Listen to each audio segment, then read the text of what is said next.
Jelang kualifikasi Piala Asia, pelatih Gerard van den Berg memanggil bintang-bintang diaspora ke timnas U23. Nama-nama seperti Ivan Jenner, Dion Marks, dan Rafael Struijk dipastikan akan merapat.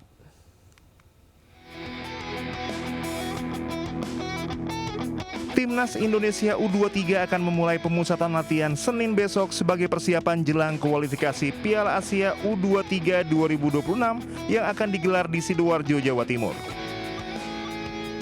Skuad Garuda Muda akan menghadapi 3 lawan tangguh pada 3 hingga 9 September mendatang. Mereka adalah Laos, Makau, dan Korea Selatan. Dalam daftar pemain yang dipanggil pelatih Gerard van den Berg, sejumlah nama pemain diaspora dipastikan akan bergabung. Ketua Badan Tim Nasional Sumarji mengonfirmasi beberapa pemain diaspora akan mengisi skuad Garuda Muda. Nama-nama seperti Ivan Jenner, Dion Marks, dan Rafael Struijk dipastikan akan merapat. Keputusan pemanggilan pemain sepenuhnya berada di tangan pelatih. Namun pemain yang dipanggil sudah disesuaikan dengan kebutuhan posisi masing-masing. Petenis Indonesia Janis Chen berhasil lolos ke babak utama US Open 2025 usai mengalahkan petenis asal Jepang Aoi Ito di putaran ketiga kualifikasi. Ini menjadi kali pertama petenis Indonesia lolos di nomor tunggal Grand Slam dalam 21 tahun.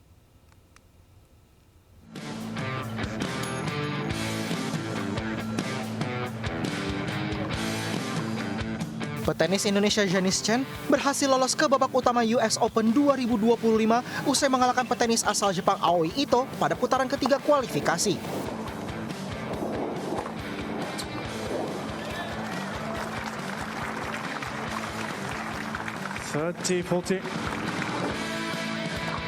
Janis mampu tampil dominan pada laga ini hingga akhirnya menang 2 set langsung dengan skor 6-1 dan 6-2 dalam tempo 49 menit.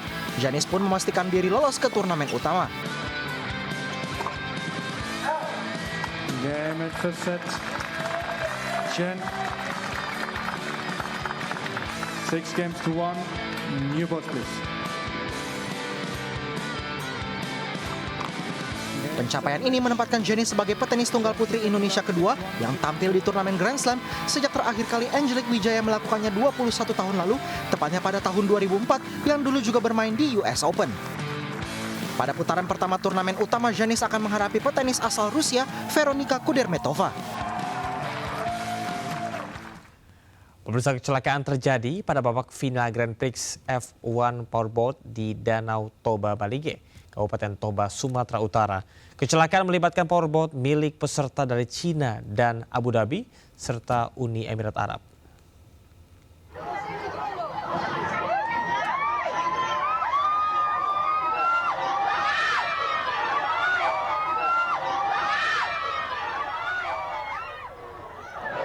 Detik-detik insiden tabrakan powerboat terekam video amatir warga. Kerasnya tabrakan tersebut membuat kedua powerboat terhempas ke atas tinggi lebih dari 3 meter. Para penonton pun dibuat histeris melihat kejadian tersebut. Belum diketahui penyebab tabrakan kedua powerboat, termasuk korban dalam kecelakaan tersebut.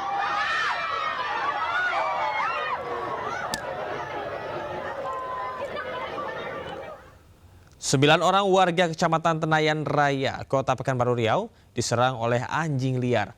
Para korban langsung dilarikan ke Rumah Sakit Umum Daerah untuk perawatan intensif.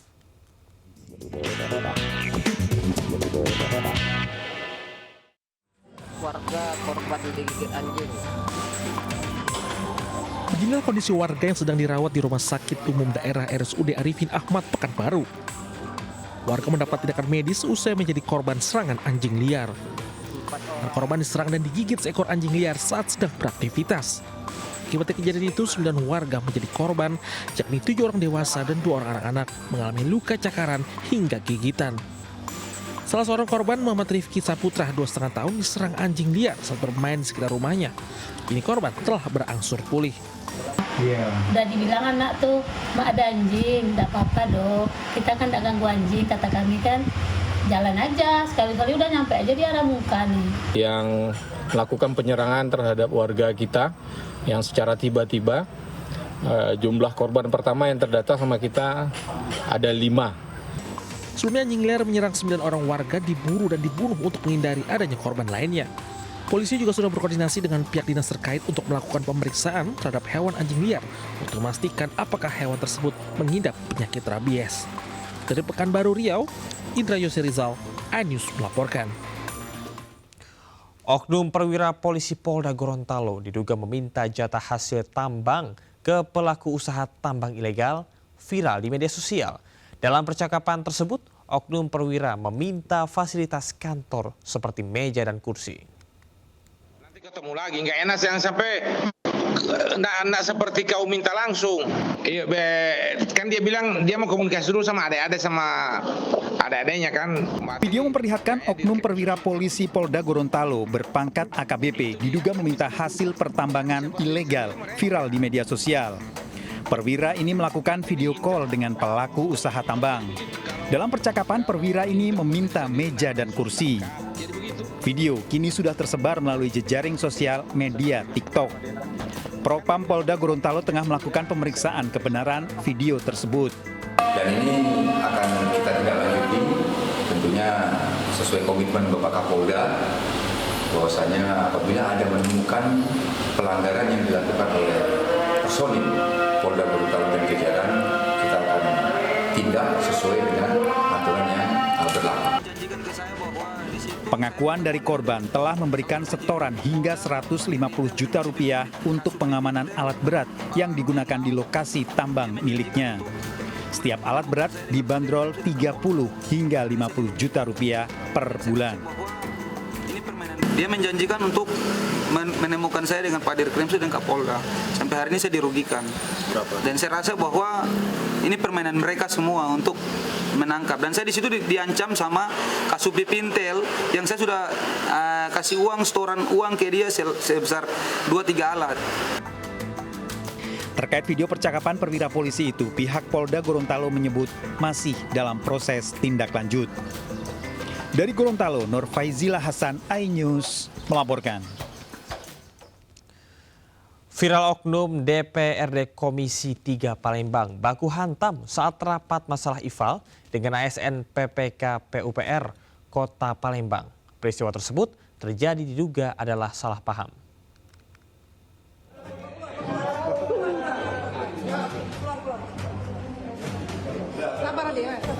Inilah video viral saat seorang anggota DPRD Komisi 3 Palembang terlibat baku hantam dengan seorang ASN pejabat pembuat komitmen PPK PUPR Kota Palembang.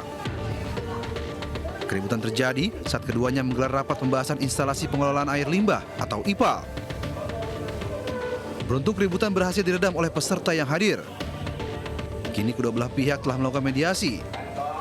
Diduga keributan hanya karena salah paham. Sahabat baik saya Ruby dengan tim kami Ade, alhamdulillah bertabayun, tidak ada masalah apapun, hanya kesalahpahaman. Mudah-mudahan ke depan ini menjadi presiden kita terbaik untuk Untuk menuju Palembang yang berdaya, Palembang yang sejahtera. Sudah seharusnya wakil rakyat dan pejabat pemerintah memberikan contoh yang baik bagi rakyat. Dari Palembang, Sumatera Selatan, Guntur melaporkan. Sebuah gudang limbah busa di Kecamatan Pasar Kemis, Kabupaten Tangerang, Banten terbakar hebat. Kebakaran diduga dari korsleting listrik pada bagian KWH, lalu menyambar tumpukan busa.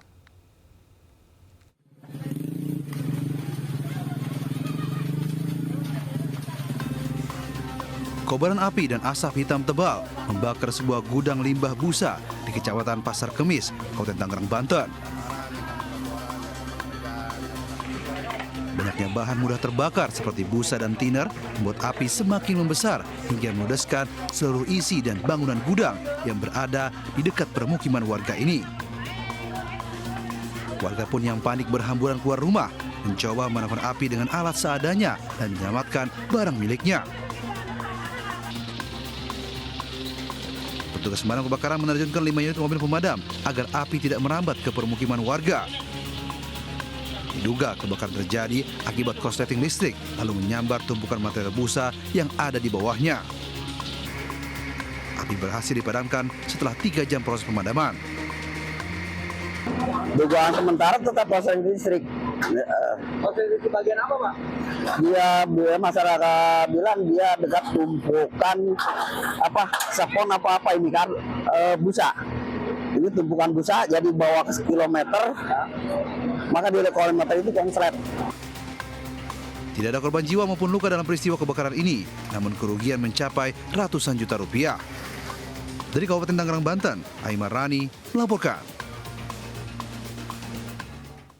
Pemirsa, peristiwa tadi sekaligus menutup Lintas News pagi hari ini. Dan pemirsa, berita-berita tadi juga dapat Anda baca selengkapnya melalui portal okezone.com. Saya Camar Haenda pamit undur diri. Selamat pagi, selamat beraktivitas. Wassalamualaikum warahmatullahi wabarakatuh.